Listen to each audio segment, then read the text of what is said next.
بسم الله الرحمن الرحيم.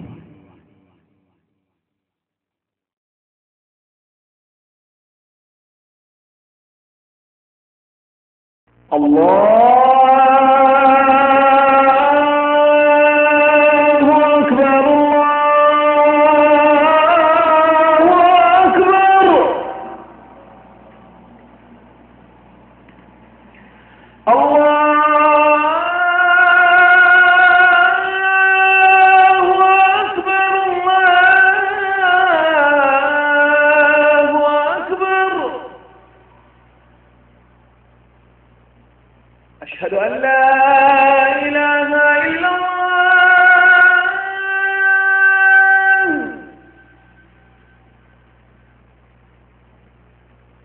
أشهد أن لا إله إلا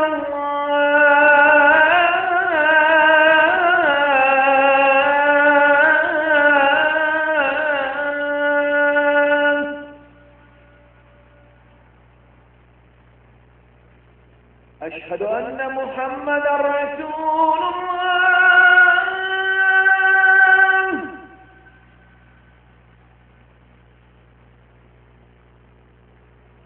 أشهد أن محمد رسول الله.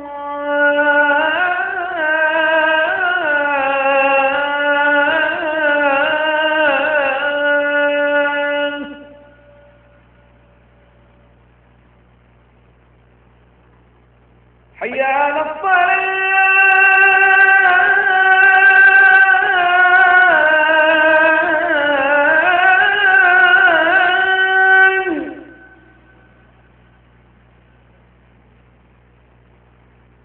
حي على الصلاة.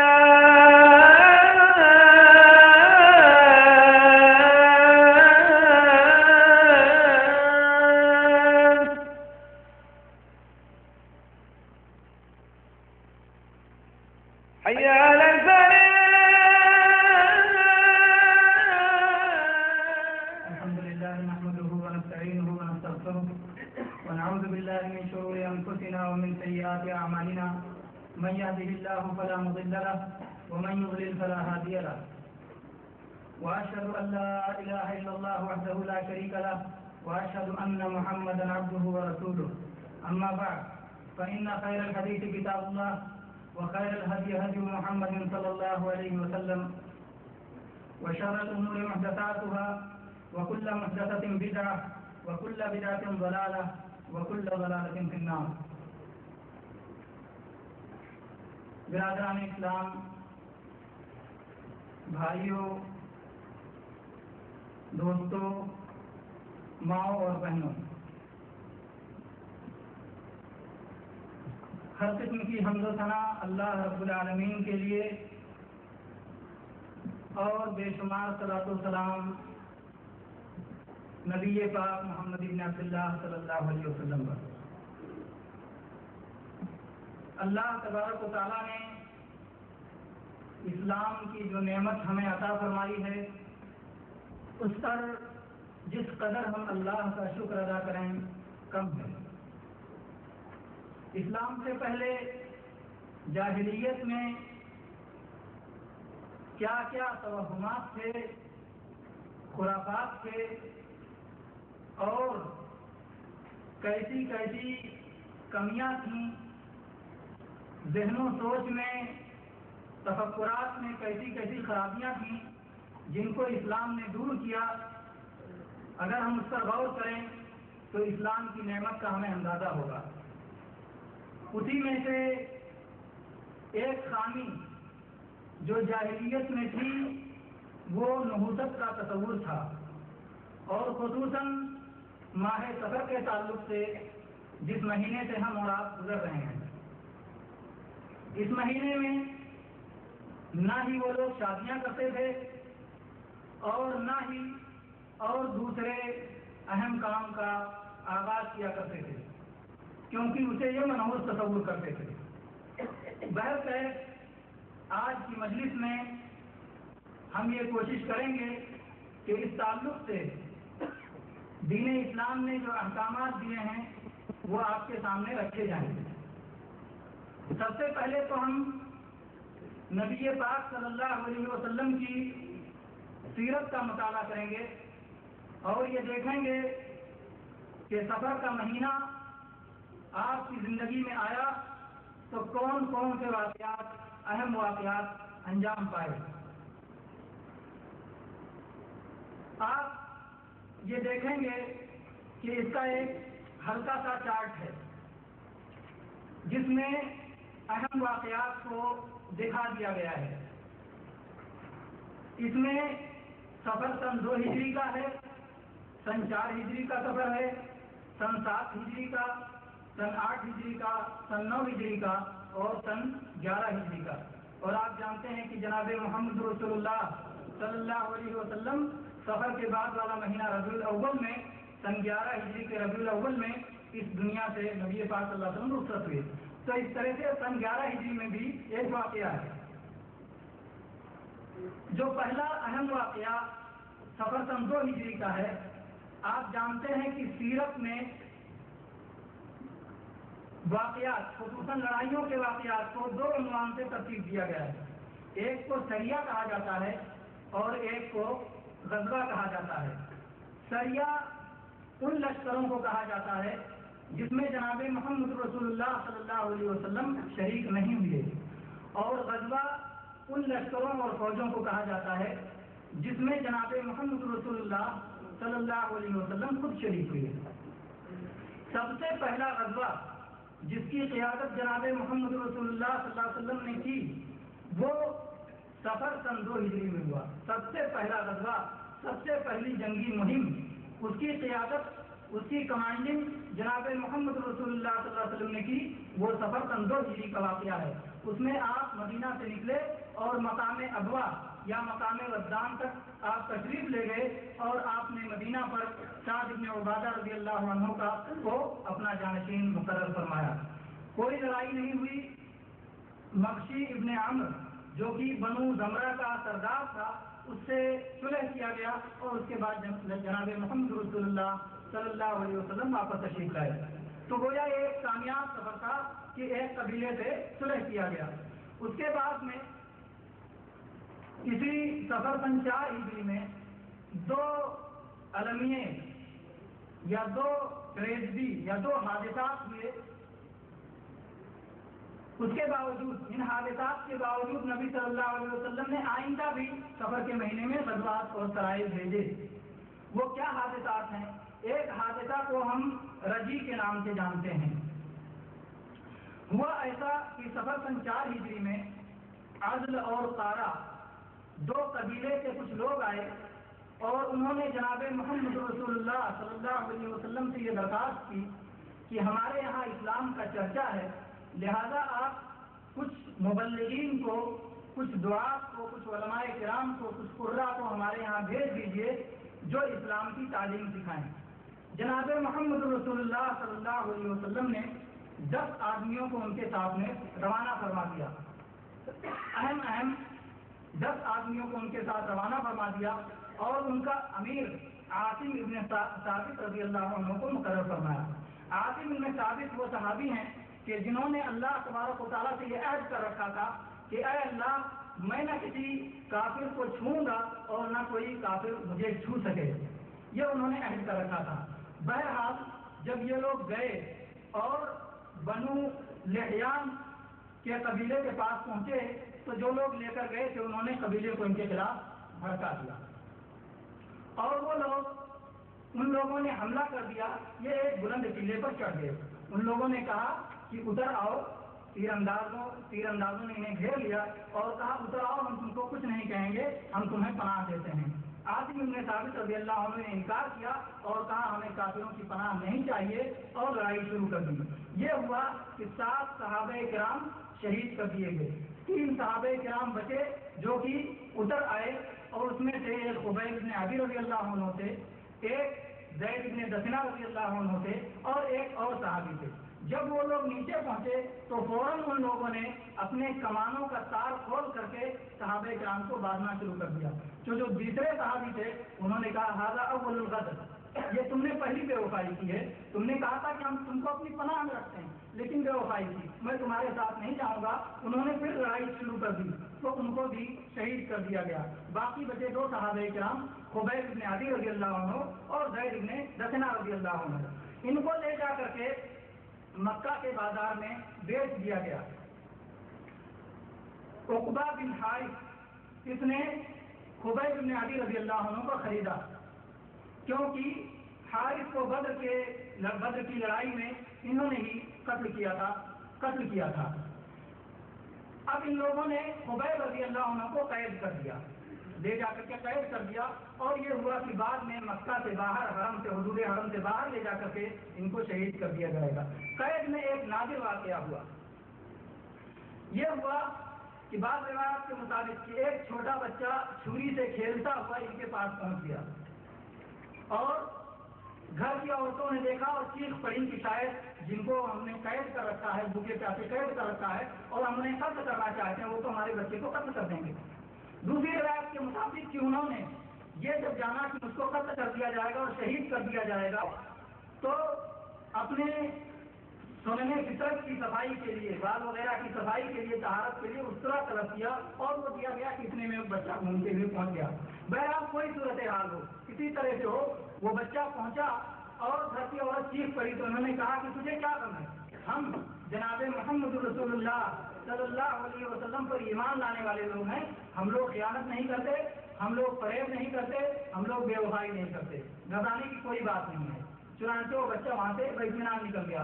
اس گھر کی عورتیں بیان کرتی ہیں کہ ایسا قیدی ہم نے کبھی نہیں دیکھا کہ مکہ میں جس وقت کہ کہیں انگور نہیں ملتا تھا، ان کے قید میں انگور کے خوشے انہیں ملتے تھے۔ تو یہ اللہ تبارک و تعالیٰ کی نعمتیں بھی جو انہیں قید میں مہیا ہوتی تھی۔ بہرحال ان کو مکہ سے باہر لے جایا گیا اور اس کے بعد ان کے قتل کا ارادہ کیا گیا۔ ان سے کہا گیا کہ اب آپ کو قتل کرنے والے ہیں۔ انہوں نے کہا مجھے 2 رکعت صلاۃ پڑھنے کا موقع دو۔ یہ پہلے صحابی ہیں جنہوں نے قتل ہونے سے پہلے یا پھانسی دیے جانے سے پہلے 2 رکعت صلاۃ کی ابتدا کی، سنت حسنہ کی ابتدا انہوں نے کی۔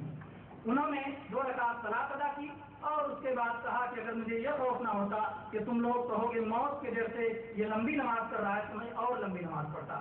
بہرحال اس کے بعد ان کو پھانسی کے تختے دار سے لٹکایا گیا اور ایک نیزہ مارا گیا۔ اس کے بعد ابو سفیان نے کہا کہ اب تو تم یہ سوچتے ہوگے اے خبیب، تم تو یہ چاہتے ہوگے کہ اس وقت تم گھر پہ آرام سے بیٹھے ہوتے اور تمہاری جگہ پر جناب محمد رسول اللہ صلی اللہ علیہ وسلم کو یہاں پر کیا جاتا۔ کیا ایماندارانہ جواب تھا۔ انہوں نے کہا کہ تم یہ سن لو کہ مجھے تو اتنا بھی برداشت نہیں کہ جناب محمد رسول اللہ صلی اللہ علیہ وسلم جس جگہ پہ تشریف فرما ہے اسی جگہ پر ان کو کانٹا چبھے اور انہیں کانٹا تکلیف پہنچائے، مجھے یہ بھی گوارا نہیں ہے کہ اس کے بدلے میں آزاد ہو جاؤں اور اپنے گھر میں آرام کروں۔ تو یہ جناب محمد رسول اللہ صلی اللہ علیہ وسلم کے ساتھ ان کی محبت تھی۔ بہرحال اس کے بعد پھر انہیں شہید کیا گیا۔ شہید ہونے سے پہلے انہوں نے اشعار کہے، جن اشعار میں 2 شعر نہایت ہی اہم ہے۔ وہ کہتے انہوں نے کہا وَلَسْتُ أُبَالِي حِينَ أُقْتَلُ مُسْلِمًا عَلَىٰ أَيِّ جَنبٍ كَانَ فِي اللَّهِ مَطْرَعِي، کہ مجھے کوئی پرواہ نہیں جب میں اسلام کی حالت میں جان دے رہا ہوں تو کس پہلو پر مجھے موت آئے، مجھے اس کی کوئی پرواہ نہیں۔ وَذَلِكَ فِي ذَاتِ الْإِلَٰهِ وَإِن يَشَاء يُبَارِكْ عَلَىٰ أَوْشَارِ شِلْوٍ مُمَزَّعٍ، اور میں یہ اللہ واسطے یہ جان دے رہا ہوں اگر اللہ چاہے گا تو میرے گوشت کے، میرے جسم کی ایک ایک بوٹی اور میرے گوشت کے ایک ایک ٹکڑے میں اللہ برکت عطا فرمائے گا۔ بہرحال اس کے بعد انہیں پھانسی دے دی گئی اور انہیں لٹکا دیا گیا اور کچھ نگران اور چوکیدار لگا دیے گئے کہ مسلمان ان کی لاش کو اٹھا کے نہ لے جا سکیں۔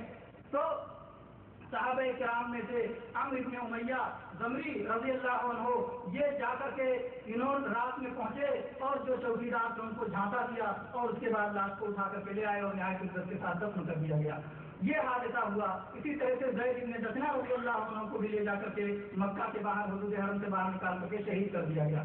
یہ حادثہ ہوا رجی کا حادثہ۔ اس کے کچھ دنوں کے بعد ہی دوسرا حادثہ ہوا جسے بیر معونہ کا حادثہ کہتے ہیں۔ یہ بھی اسی صفر سن 4 ہجری میں ہوا کہ ایک شخص جس کا نام عامر بن مالک تھا اور ابو برا اس کی کنیت تھی اور اس کا لقب ملاعب الاسینہ تھا، یعنی نیزوں سے کھیلنے والا، وہ آیا نبی صلی اللہ علیہ وسلم نے اس پر اسلام پیش کیا تو اس نے نہ ہی اسلام قبول کیا اور نہ ہی اس نے دوری دکھائی۔ اس نے کہا کہ آپ نجد والوں کی تعلیم اور تبلیغ کے لیے کچھ صحابہ کرام کو ہمارے ساتھ بھیج دیجیے، میں ان کو پناہ دیتا ہوں، میں ان کو اپنی حفاظت میں لے جاؤں گا اور پھر وہ لوگ تبلیغ کریں گے، مجھے امید ہے کہ وہ لوگ اسلام قبول کر لیں گے۔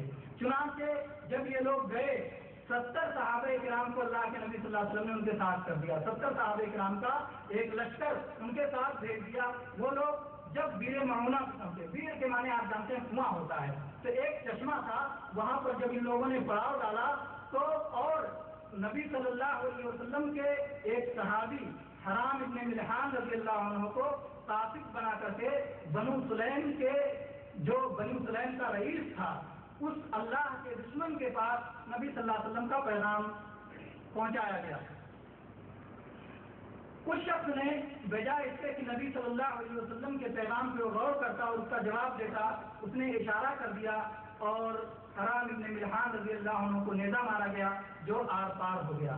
انہوں نے کہا فزت رب الکعبہ، رب کعبہ کی قسم میں کامیاب ہو گیا، یعنی شہادت مجھے نصیب ہو گئی، رب کعبہ کی قسم میں کامیاب ہو گیا۔ یہ سن کر کے جو قاتل تھا جس نے خنجر مارا تھا اس کے دل میں یہ بات بیٹھ گئی اور آگے چل کر کے وہ شخص مسلمان ہو گیا۔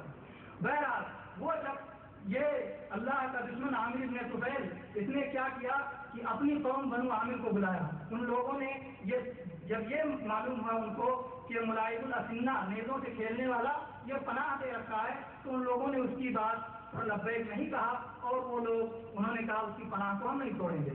پھر اس کے بعد اس نے دوسرے قبیلوں کو آواز دی، اس نے ریل کو آواز دی، رسیہ کو آواز دی، زکوان کو آواز دی اور یہ قبیلے نکل پڑے اور ان لوگوں نے ان کو گھیر لیا اور صحابہ کرام سے لڑائی ہوئی، یہاں تک کہ یہ سارے صحابہ کرام دھوکے سے شہید کر دیے گئے۔ انہیں یہ پتہ اس وقت چلا جبکہ یہ گر چکے تھے اور دھوکے سے شہید کر دیے گئے۔ اگر آمنے سامنے کی جنگ ہوتی تو شاید اتنی تکلیف نہ ہوتی جتنی کی تکلیف دھوکے سے شہید کیے جانے کی وجہ سے ہوئی۔ بہرکیف دو صحابی، ایک عامر ابن امیہ الضمری اور ایک منذر، یہ دو صحابی مسلمانوں کا اونٹ چلا رہے تھے۔ جب انہوں نے دیکھا کہ جو جائے واردات ہے وہاں پر کچھ پرندے منڈلا رہے ہیں تو یہ لوگ بھی ادھر گئے، لڑتے پھرتے منذر رضی اللہ عنہ تو شہید ہو گئے اور عامر ابن امیہ الضمری رضی اللہ عنہ ان کو عامر ابن طفیل نے آگے کے بال کٹوا کر کے اور آزاد کر دیا اپنی ماں کی طرف سے۔ اس کا یہ کہنا تھا کہ اس کی ماں پر ایک گردن آزاد کرنا تھا، اس لیے وہ بنو زمرہ کے اس شخص کو یا مضر کے اس شخص کو وہ آزاد کر رہا ہے۔ اور یہ المناک غمناک اور یہ تکلیف دہ خبر لے کر جناب محمد رسول اللہ صلی اللہ علیہ وسلم کے پاس آئے۔ جناب محمد رسول اللہ صلی اللہ علیہ وسلم نے نمازوں میں ان پر بد دعا کرنی شروع کی کہ اے اللہ تم کو ہلاک کر اور ان پر تو اپنی لعنت برسا۔ تو یہ بد دعا نبی صلی اللہ علیہ وسلم شروع کی۔ اسی طرح سے عمرو بن امیہ الضمری رضی اللہ عنہ جب لوٹ رہے تھے تو ایک مقام قرقرہ نامی ایک مقام تھا مدینے سے باہر، وہاں پر ایک درخت کے سائے میں یہ آرام کر رہے تھے کہ دو آدمی بنو کلاب کے یا بنو سلیم کے وہ آ کر کے وہاں ان لوگوں نے بھی آرام کیا کہ وہ سو گئے تو انہوں نے سمجھا کہ میں اپنے ساتھیوں کا بدلہ لے رہا ہوں، اس لیے دونوں کو قتل کر دیا۔ جب نبی صلی اللہ علیہ وسلم سے آ کر کے بتایا تو نبی صلی اللہ علیہ وسلم نے بتایا کہ ان کو تو ہم نے پناہ دے رکھا تھا اس لیے میں ان کی دیت ضرور ادا کروں گا۔ پھر آپ نے ان کی دیت ادا کی اور واقعات آگے لمبا ہے۔ بہرحال یہ کہنے کا مطلب یہ ہے کہ سفر سن 4 ہجری میں یہ دو حادثات ہوئے، ایک رجی کا حادثہ اور ایک بیر معونہ کا حادثہ، لیکن اس حادثہ ہونے کے باوجود نبی صلی اللہ علیہ وسلم نے یہ نہیں سوچا کہ سفر کا یہ مہینہ نحوست والا ہے اور اس میں جو ہے اب سریوں کو یا لشکروں کو نہیں بھیجنا چاہیے، ایسا نبی صلی اللہ علیہ وسلم نہیں سوچا، اس لیے کہ اسلام کی تعلیم یہ ہے، اسلام کی تعلیم یہ ہے کہ مہینے میں خیر یا شر یہ اللہ کی طرف سے ہوتا ہے، اللہ مقدر کرتا ہے۔ کوئی مہینہ اپنے طور پر نہ ہی خیر ہے اور نہ ہی اپنے طور پر شر ہے، اللہ تعالیٰ نے جو مقدر کیا ہے وہی اس مہینے میں ہوگا، تو یہ تصور رکھنا کہ اس میں خیر یا شر ہے یہ درست نہیں ہے۔ اسی طرح سے اسی میں نبی پاک صلی اللہ علیہ وسلم نے سفر سن 7 ہجری میں سریہ ابان ابن سعید رضی اللہ عنہ اس کو روانہ فرمایا، ان کا یعنی جو امیر تھے انہی کے نام پر اس سریے کا نام پڑ گیا۔ اصل میں جناب محمد رسول اللہ صلی اللہ علیہ وسلم خیبر کی طرف گئے ہوئے تھے اور آپ یہ جانتے تھے کہ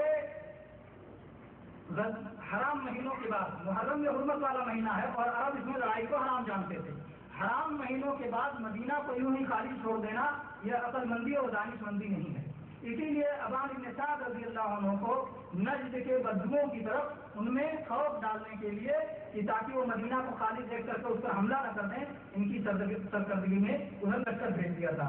اسی طرح سے صفر سن 7 ہجری میں سریہ قدید نامی ایک سریہ آپ صلی اللہ علیہ وسلم نے روانہ فرمایا۔ یہ قبیلے بنو ملوح کی تعذیب اور سرزنش کے لیے تھا۔ اسی طرح سے صفر سن 9 ہجری میں قطبہ بن عامر رضی اللہ عنہ کی سرکردگی میں ایک سریہ آپ صلی اللہ علیہ وسلم نے روانہ فرمایا۔ اور جس سن میں یعنی سن 9 ہجری میں جب آپ کے پاس وفود آیا کرتے تھے، بہت سارے قبیلے جو اسلام لاتے تھے، وہ اپنا وقت لے کر کے نبی صلی اللہ علیہ وسلم کے پاس پہنچتے تھے اور وہ اپنے اسلام کا اظہار اور اعلان کرتے تھے۔ تو اسی طرح سے ایک وقت آیا صفر سن 7 ہجری میں جس کو بنو عذرا کا وقت کہا جاتا ہے۔ ان لوگوں کو نبی پاک صلی اللہ علیہ وسلم نے شام کے فتح کی بشارت دی کہ انشاءاللہ مسلمان ملک شام کو فتح کریں گے۔ اسی طرح سے نبی پاک صلی اللہ علیہ وسلم نے ان لوگوں کو 2 اہم باتوں سے منع فرمایا۔ ایک تو یہ فرمایا کہ کاہنہ عورتوں کے پاس سوال کے لیے نہ جاؤ، اور دوسری بات یہ فرمائی کہ بتوں کے لیے ذبیحہ قربان نہ کرو۔ مسلمان ذرا غور کریں ان 2 نقطوں پر نبی صلی اللہ علیہ وسلم نے کن 2 چیزوں کی تعلیم دی۔ ایک تو فرمایا کہ کاہنہ عورتوں کے پاس نہ جاؤ۔ یہ کون سی عورتیں ہوتی تھیں؟ کاہنہ وہ عورتیں ہوتی، کاہن یا کاہنہ کہتے ہیں جو مستقبل کی یا غیب کی خبریں بتانے کا دعویٰ کرے۔ اس طرح سے آج ہمارے سماج میں کاہنوں کی طرف جانے کا کتنا رواج ہے۔ اگر کسی کے گھر میں چوری ہو گئی تو چلے گئے کہ ارے وہ فلاں شخص ہے جو کہ ناخن میں کلر لگا کر کے، رنگ لگا کر کے یا سیاہی لگا کر کے اور چھوٹے بچے کے ذریعے یا چھوٹی بچی کے ذریعے دکھا دے گا کہ چوری کا مال کہاں گیا۔ یہی تو کاہن لوگ ہیں، یہی تو غیب کے دعوے کر رہے ہیں۔ کہاں ہے مسلمان اور کہاں ہے اسلام کی تعلیمات اور ہم کیا سوچ رہے ہیں؟ غیب کے ایسے جھوٹے دعوے ہیں۔ انسان تو انسان، جانوروں کے تعلق سے بھی یہ عقیدہ پیش کیا جا رہا ہے کہ جانور بھی غیب جانتے ہیں۔ کوئی جادوگر، کوئی مداری، کوئی تماشا دکھانے والا پہنچتا ہے اور اس کے بعد اس کے ساتھ ایک جانور ہوتا ہے اور کچھ صفات کا اعلان کرتا ہے اور کہتا ہے کہ یہ جانور جس کے جیب میں 5 روپے یا 50 روپے کی نوٹ ہوگی، یہ جانور جا کر کے اس کے ہاتھ پہ منہ رکھ دے گا، یعنی وہ جانور بھی غیب نہ ہو گیا۔ جیب میں کیا ہے یہ غیب کی بات ہے۔ اگر وہ جانور جان لیتا ہے تو اس کا مطلب وہ غیب کہاں ہے؟ مسلمانوں کہاں ہیں؟ آپ اپنے عقیدے کے بارے میں کیا سمجھتے ہیں؟ تو نبی پاک صلی اللہ علیہ وسلم نے کاہنہ عورتوں کے پاس جانے سے روکا، کیونکہ عام طور پر ایسا عمل عورتیں ہی انجام دیا کرتی تھیں اور مرد بھی انجام دیا کرتے تھے۔ اللہ کے نبی صلی اللہ علیہ وسلم نے فرمایا کہ من اتی عرافا او کاہنا فصدقه بما يقول فقد كفر بما انزل على محمد، کہ جو شخص کسی غیب کی خبر دینے والے کے پاس آیا، کسی عراف کے پاس آیا، تو جناب محمد رسول اللہ صلی اللہ علیہ وسلم پر نازل ہونے والی شریعت کا اس نے کفر کیا۔ یہ کفر والا عمل ہے اور اس سے نبی پاک صلی اللہ علیہ وسلم نے نہایت سختی سے روکا ہے۔ عموماً جن قوموں میں جن چیزوں کا رواج ہوتا تھا اس سے آپ منع فرماتے تھے۔ اس سے معلوم ہوتا ہے کہ بنو عذرا میں کاہن عورتوں کے پاس جانے کا رواج تھا، تو ان سے نبی پاک صلی اللہ علیہ وسلم نے خصوصی طور پر منع فرما دیا۔ دوسری چیز آپ نے یہ فرمائی کہ بتوں کے لیے ذبیحہ ذبح نہ کیا کرو۔ آج ہم ذرا اپنے سماج میں اور مسلمانوں میں جو بہت ساری بدعتیں اور شرکیات داخل ہو گئی ہیں اس میں غور کریں تو آپ آج یہ بھی پاتے ہیں کہ اللہ کے سوا غیر اللہ کے لیے بہت سارے ایسے استھان پائے جاتے ہیں، بہت ساری ایسی قبریں پائی جاتی ہیں، یا بہت ساری ایسی اونچی جگہیں یا مخصوص جگہیں پائی جاتی ہیں جہاں پر لے جا کر کے کوئی مرغا ذبح کرتا ہے، کوئی بکرا ذبح کرتا ہے، کوئی شیخ کدو کا بکرا کہتا ہے، کوئی فلاں پیر کا جو ہے بکرا یا مرغا کہتا ہے، اس کو لے جا کر کے ذبح کرتا ہے۔ تو کیا یہی اسلام ہے؟ بلکہ یہ تو وہ چیز ہے جس سے نبی صلی اللہ علیہ وسلم نے منع فرمایا تھا اور جس کے کرنے والے پر آپ صلی اللہ علیہ وسلم نے لعنت فرمائی تھی۔ اللہ کے نبی صلی اللہ علیہ وسلم نے فرمایا تھا لعن اللہ من ذبح لغیر اللہ، اللہ اس پر لعنت فرمائے جو غیر اللہ کے لیے ذبح کرتا ہے۔ لعن اللہ من غیر منال الارض، لعن اللہ من لعن والدہ۔ آپ نے اور بھی بہت ساری چیزوں پر لعنت فرمائی جس میں سے ایک اہم چیز یہ تھی کہ جو غیر اللہ کے لیے ذبیحہ ذبح کرتے ہیں ان پر لعنت ہو۔ یہ شرک ہے کیونکہ ذبح کرنا ایک عبادت ہے جو خالص اللہ تبارک و تعالیٰ کے لیے ہونی چاہیے۔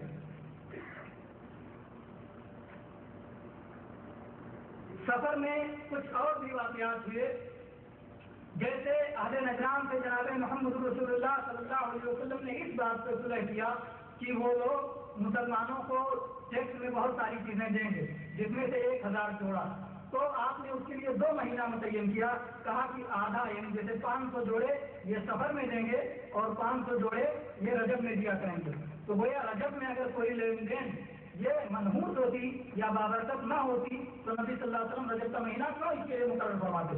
اسی طرح سے حضرت عائشہ رضی اللہ عنہ کی ایک روایت ہے، وہ فرماتی ہیں کہ صفیہ رضی اللہ عنہ جو امہات المومنین میں سے ہیں اور نبی پاک صلی اللہ علیہ وسلم کی پاک باز بیویوں میں سے ایک ہیں، یہ خیبر کی لڑائی میں قیدی بنا کر کے لائی گئی تھی۔ اس کے بعد نبی صلی اللہ علیہ وسلم نے آزاد کر کے ان سے شادی کر لی۔ ان کا اونٹ بیمار پڑ گیا، کسی سفر پہ نکلنا تھا، ان کا اونٹ بیمار پڑ گیا۔ زینب بنت جحش رضی اللہ عنہا جو نبی صلی اللہ علیہ وسلم کی دوسری پاک باز بیوی ہیں، ان کے پاس اونٹ زیادہ تھا تو اللہ کے نبی صلی اللہ علیہ وسلم نے زینب رضی اللہ عنہا سے کہا کہ اپنا اونٹ صفیہ کو دے دو۔ کس سے کہا؟ زینب رضی اللہ عنہا سے کہا کہ اپنا اونٹ صفیہ رضی اللہ عنہا کو دے دو۔ زینب رضی اللہ عنہا نے، دیکھیے سوتنوں میں چپتلش ہوتی ہے، اگر ایک شخص کی ایک سے زیادہ بیویاں ہوتی ہیں تو آپس میں بیویوں کے کچھ نہ کچھ نوک جھونک چلا کرتی ہے، یہ انسانی فطرت ہے۔ یہ چیز نبی پاک صلی اللہ علیہ وسلم کی بیویوں میں بھی تھی۔ اسی میں وہ یہ چیز کہہ گئی، انہوں نے کہا کہ میں اس یہودیہ کو دوں گی۔ اللہ کے نبی پاک صلی اللہ علیہ وسلم انتہائی ناراض ہو گئے، انتہائی ناراض ہو گئے اور آپ نے ان سے بات چیت بند کر دیا۔ اور اس کے بعد جو ذی الحجہ کا واقعہ ہے، ذی الحجہ میں بات بند رکھا، محرم میں بات بند رکھا، سفر کے کچھ دنوں میں بات بند رکھا، اس کے بعد بات شروع کر دیا۔ کب بات شروع کیا؟ سفر میں کچھ دن بات بند رکھ کر کے بات شروع کیا۔ تو کس مہینے میں بات شروع کیا؟ سفر میں شروع کیا، یعنی گویا بات بند کیا ذی الحجہ میں، اور نبی صلی اللہ علیہ وسلم نے تقریباً 2 مہینے یا 2.5 مہینے کے بعد سفر کے مہینے میں ان سے بات چیت شروع کیا۔ نئے سرے سے بات چیت شروع کرنا یہ بابرکت چیز ہے کہ نہیں؟ یہ ایک بابرکت چیز ہے۔ اگر سفر کا مہینہ منحوس ہوتا تو جیسے آپ نے لیٹ کیا تھا ویسے تھوڑا سا اور لیٹ کر دیتے۔ تو سفر میں نبی پاک صلی اللہ علیہ وسلم نے زینب رضی اللہ عنہا سے دوبارہ بات چیت شروع کیا۔ یہ تو نبی صلی اللہ علیہ وسلم کی زندگی سے متعلق جو ہے واقعات تھے۔ اسی طرح سے ایک واقعہ یہ بھی ہے کہ سفر سن 11 ہجری میں 28 سفر دوشنبہ یعنی سوموار کے دن نبی صلی اللہ علیہ وسلم کے مرض الموت کی ابتدا بھی ہوئی، اس کا بیان انشاءاللہ آگے آئے گا۔ اس سے پہلے ہم نحوست کے تعلق سے اور خود سفر میں نحوست کے تعلق سے کچھ باتیں آپ کے سامنے رکھتے ہیں۔ جاہلیت والے یہ سمجھتے تھے کہ جب تک سفر کا مہینہ ختم نہ ہو جائے تب تک عمرہ کرنا درست نہیں ہے۔ ذوالقعدہ، ذی الحجہ، محرم، سفر، یہ سارے مہینے جب ختم ہو جائیں اس کے بعد ہی عمرہ کرنا درست ہوگا۔ اسی لیے حجۃ الوداع کے موقع پر جب نبی پاک صلی اللہ علیہ وسلم نے اپنے صحابہ کو حکم دیا کہ جو لوگ اپنے ساتھ قربانی کا جانور نہیں لائے ہوئے ہیں وہ لوگ حلال ہو جائیں، عمرہ کرنے کے بعد حلال ہو جائیں اور دوبارہ پھر وہ 8 ذی الحجہ کو حج کے لیے نیت کریں، تو سارے لوگ اس پر چڑھ گئے۔ بہت سارے لوگوں کو یہ بڑا برا لگا کہ حج کے مہینوں میں عمرہ، وہ یہ کہا کرتے تھے اذا برأ الدبر وعفى العسر وانطلق السفر حلت العمرة لمن اعتمر، کہ جب اونٹوں کی پیٹھ صحیح ہو جائے، یعنی اونٹ سے وہ حج کرنے کے لیے جایا کرتے تھے تو اونٹ اس کا بوجھ اٹھاتا تھا اور اس کی مشقتیں جھیلتا تھا، تو کہتے تھے جب اونٹوں کی پیٹھ صحیح ہو جائے اور راستے کے نشانات مٹ جائیں اور سفر کا مہینہ ختم ہو جائے تو عمرہ کرنے والوں کے لیے اس کے بعد عمرہ حلال ہو جاتا ہے۔ تو گویا سفر میں وہ عمرہ کو انتہائی بڑا گناہ سمجھتے تھے، لیکن نبی صلی اللہ علیہ وسلم نے ان کے اس عقیدے کو بھی ختم کیا اور یہ کہا کہ چاہے وہ محرم کا مہینہ ہو، چاہے وہ ذی الحجہ کا مہینہ ہو، چاہے وہ سفر کا مہینہ ہو، جو مہینے بھی ہوں اس میں عمرہ کیا جا سکتا ہے اور عمرہ کرنے میں کوئی خرابی نہیں ہے جیسا کہ وہ تصور رکھتے تھے۔ اسی طرح سے ان لوگوں کا ایک عقیدہ یہ بھی تھا کہ وہ لوگ نسی کا عمل انجام دیا کرتے تھے۔ نسی کس کو کہتے ہیں؟ قرآن پاک میں اس کو اللہ تعالیٰ نے فرمایا ہے انما النسیء زیادۃ فی الکفر، نسی یہ مزید یعنی کفر میں بڑھوتری ہے، کفر میں زیادتی ہے۔ عرب کی معاش کا طریقہ یعنی ان کی زندگی، ان کی کمائی ایسی تھی کہ وہ لوگ لوٹتے تھے اور کماتے کھاتے تھے، یہی ان کا طریقہ تھا۔ تو حرمت والے مہینوں میں لڑائی نہیں کیا کرتے تھے، ذوالقعدہ میں، ذوالحجہ میں، محرم میں وہ لڑائی نہیں کرتے تھے۔ اس کے بعد سفر جب حرمت والا مہینہ ختم ہو جاتا تو لڑائی شروع کرتے تھے اور لوٹتے کھاتے تھے۔ تو 3 مہینے جب لگاتار حرمت والے آ جاتے تھے، ذوالقعدہ، ذوالحجہ، محرم، تو ان کی تنگی ہو جاتی تھی۔ تو وہ کیا کرتے تھے اعلان کر دیتے تھے حج میں کہ اس سال کا محرم سفر رہے گا، یعنی اس میں ہم لڑیں گے. اسی طرح سے کبھی کبھی کہتے تھے محرم سفر دونوں مہینہ سفر رہے گا اور اگلا سال دونوں سفر محرم رہے گا. تو اس طرح سے وہ اعلان کر دیا کرتے تھے اور اپنے حساب سے وہ بدلتے بدلتے رہتے تھے. اللہ کے نبی صلی اللہ علیہ وسلم نے اس سے منع فرمایا اور کہا کہ یہ درست نہیں ہے. یہ اللہ تبارک و تعالیٰ کی طرف سے ہے اور یہ ترتیب بھی اللہ تبارک و تعالیٰ کی طرف سے ہے. ہم کو اپنی طرف سے گنجائش نہیں کہ کسی کو آگے کریں اور کسی کو پیچھے کریں. اسی طرح سے مسلمانوں میں واقعی قابل غور ہے کہ جو چیزیں واقعی شریعت میں موجود ہیں ان چیزوں پر عمل، ان چیزوں کو اتنی مضبوطی سے وہ تھامے ہوئے نہیں ہیں جتنی مضبوطی سے بدعتیں تھام رکھے ہیں. سفر کے مہینے میں شادی نہ کرنا، اس پر اتنی سختی کریں گے کہ اگر کسی نے شادی کر لی تو پھر گویا وہ سماج کا انتہائی گرا ہوا شخص ہے. اسی طرح سے سفر کے آخری بدھ کو اگر پکنک کے لیے نہیں نکلے تو اس شخص کو کچھ پتہ ہی نہیں ہے دین و اسلام کا. جس طرح سے مضبوطی سے بدعتوں کو تھامے ہوئے ہیں، یہ اصول، یہ بہت اہم اصول کسی اہل علم نے کہا ہے کہ جس مضبوطی کے ساتھ مسلمان بدعتوں کو تھامے ہوئے ہیں، اگر اسی مضبوطی کے ساتھ وہ دین و شریعت کو تھام لیں تو سارے معاملات سدھر جائیں. بدعتوں کو جتنی مضبوطی سے تھامے ہوئے ہیں اتنی مضبوطی سے اگر وہ دین و شریعت کے معاملات کو تھام لیں تو سارے امور ان کے درست ہو جائیں. کسی کو کہا جائے جمعہ نہیں پڑھتا، کوئی اہم نہیں ہے. جماعت میں شامل نہیں ہوتا، فرض نمازوں میں شامل نہیں ہوتا، کوئی اہم نہیں.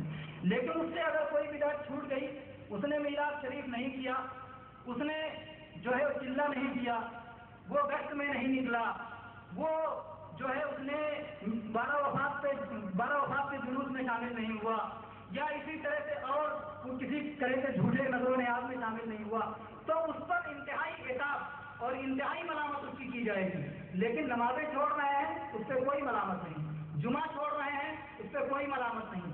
رمضان کے مہینوں میں جو ہے دھڑلے کے ساتھ مسلمانوں کے سامنے وہ افطاری کر رہے ہیں، کھانے کھا رہے ہیں، پانی پی رہے ہیں، روزے توڑ رہے ہیں، اس پر کوئی ملامت نہیں.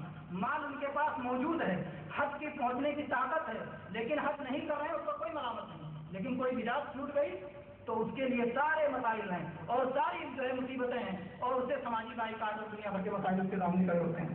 تو اگر مسلمان جس طرح خرافات کو مضبوطی سے تھامے ہوئے ہیں، اگر شریعت اور دین کو اتنی مضبوطی سے تھام لیں تو سارے معاملات ٹھیک ہو جائیں.